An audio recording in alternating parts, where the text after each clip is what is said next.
আরজি করে ঘটনায় দোষীদের শাস্তির দাবিতে এবারে পথে নামলো স্কুলের ছাত্রছাত্রীরা।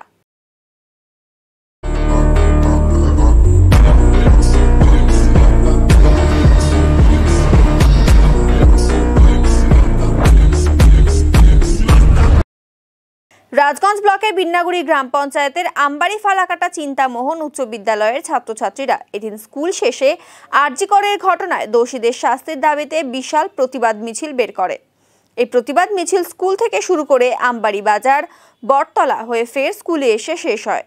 বিচার চাই, দোষীদের শাস্তি চাই স্লোগান তোলেন পড়ুয়ারা।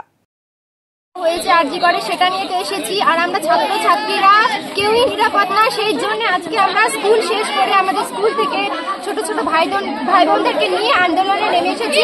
আমাদের সবার সরকারের কাছে একটাই আবেদন যে সরকার যেন এটার পক্ষে কোনো স্টেপ নেয়, অপরাধীদের যেন খুব তাড়াতাড়ি শাস্তি দেয়, আর ছেলেমেয়েরা খুব তাড়াতাড়ি একটা নিরাপত্তা পায়, এটুকুনি আবেদন। আমাদের স্কুলের কোনো শিক্ষক শিক্ষিকারা আসেনি, আমাদের বিদ্যালয় ছুটি হয়ে গেছে 4:30 বাজে।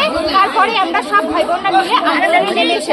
আমাদেরকে কিছু বলেনি, আমরা শিক্ষকদেরও কিছু জানিনি, কারণ এটা শিক্ষকদের তো কোনো স্কুল যতক্ষণ থাকবে শিক্ষকরা ততক্ষণ আমাদেরকে শাসন করতে পারবে। তো আমাদের স্কুল শেষ হয়ে গেছে, তারপরে আমরা এসেছি, শিক্ষকরা চলেও গেছেন বাড়িতে, তারপরে আমরা আরো রাস্তায় নামবো, মেয়েরা আন্দোলন করব, আমরা এটাই করবো সরকারের কাছে। আমরা সবাই রাস্তায় নেমে যাচ্ছি দিনের পর দিন, ছোট ছোট ভাই বোনরা মিলে রোদে দুপুরে রাতে না ঘুমিয়ে রাস্তায় নেমে যাচ্ছে। আমাদের সরকারের কাছে একটাই আবেদন, সরকার যেন আমাদের খুব তাড়াতাড়ি বিচার দেয়, নিরাপত্তা দেয় ছেলে মেয়েদের, এটুকুনি বলার।